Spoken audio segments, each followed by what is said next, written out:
집행유예 망상.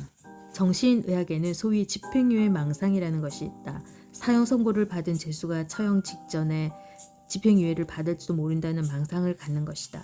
우리도 마찬가지였다.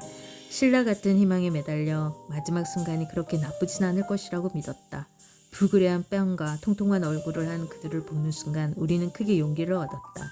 그 사람들이 수감자 중에서 특별히 뽑힌 사람들이라는 것과 수년 동안 매일같이 이 역에 들어오는 사람들을 책임지는 접대반이라는 사실을 우리는 전혀 몰랐던 것이다. 그들은 새로 들어온 사람과 그들의 짐을 처리했다. 귀한 물건이나 몰래 가지고 들어온 보석도 압수했다. 전쟁 마지막 몇 년 동안 아마도 아우슈비츠가 유럽에서 가장 희한한 곳이었을 것이다. 수용소의 대형 창고는 물론 나치 대원들의 수중에도 금, 은, 백금, 다이아몬드와 같은 값비싼 보석들이 흘러넘쳤을 것이 틀림없기 때문이다. 1500명이나 되는 사람들이 기껏해야 200명 정도밖에 들어갈 수 없는 가축우리 같은 건물에 구겨 넣어졌다. 우리는 추위와 굶주림에 시달렸다. 바닥에 드러눕기는커녕 쭈그려 앉을 자리조차 없었다. 나흘 동안 우리가 받은 양식이라고는 5온스짜리 빵 한 개가 전부였다. 그런 상황에서 나는 이 건물을 책임지고 있는 고참 수감자가 백금과 다이아몬드로 된 넥타이 핀을 놓고 한 접대 반원과 흥정하는 소리를 들었다. 그들은 이렇게 해서 번 돈의 대부분을 슈넵스라는 술을 사는데 썼다. 즐거운 저녁 한때를 위해 필요한 슈넵스를 사는데 몇천 마르크의 돈이 필요했는지 지금은 기억할 수 없다. 하지만 나는 장기수들에게 슈넵스가 필요하다는 것을 이해할 수 있었다. 그런 상황에서 그들이 술로 자기 자신을 마취시키고 싶어하는 것을 누가 비난하겠는가. 그런데 수용소 안에 있는 사람 중에는 나치 대원으로부터 거의 무제한으로 술을 공급받는 사람도 있었다. 가스실이나 화장터에 배치된 사람이었다. 그들은 언젠가 자기들이 다른 사람으로 대치될 것이라는 사실을 잘 알고 있었다. 강요된 사형 집행인의 역할이 다른 사람에게 넘겨지고 대신 자기가 그 희생자가 될 거라는 사실을 알고 있었던 것이다. 하지만 나와 함께 수용소에 들어온 사람들은 거의 모두 언젠가는 자기에게 집행유예가 내려질 것이며 만사가 잘 풀릴 것이라는 환상을 갖고 있었다. 우리는 곧 눈앞에 펼쳐질 장면 뒤에 어떤 의미가 숨어 있는지 몰랐다.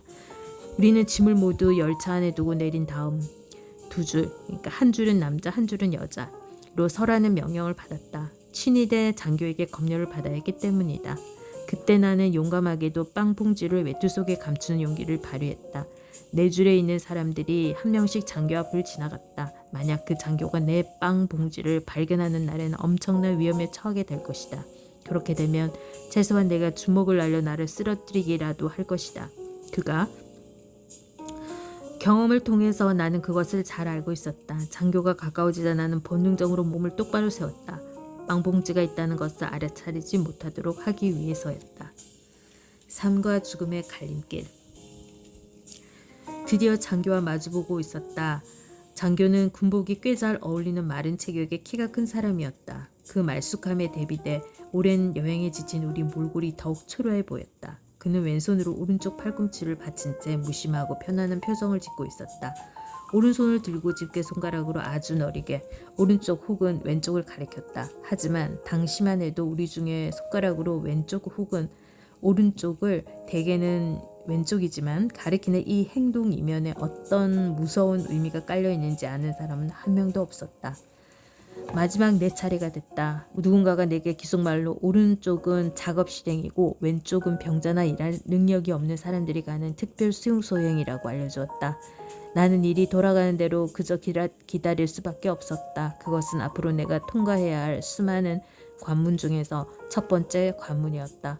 외투 속에 감춘 빵봉지가 몸을 왼쪽으로 약간 기울게 했다. 하지만 나는 똑바로 걸으려고 노력했다. 친위대원은 나를 살펴보면서 약간 망설이는 듯 했다. 그는 내 어깨에 손을 올렸다. 나는 될 수 있는 대로 민첩하게 보이려고 애를 썼다. 그러자 그는 내가 오른쪽을 똑바로 바라볼 수 있을 때까지 내 어깨를 돌렸다. 그래서 나는 오른쪽으로 가게 됐다. 그날 저녁에야 우리는 손가락의 움직임이 가진 깊은 뜻을 알게 됐다. 그것이 우리가 경험한 최초의 선별, 삶과 죽음을 가리는 첫 번째 판결이었던 것이다. 함께 있어 돌아온 사람의 90%는 죽음을 선고받았다. 판결은 채 몇 시간도 못돼 집행됐다.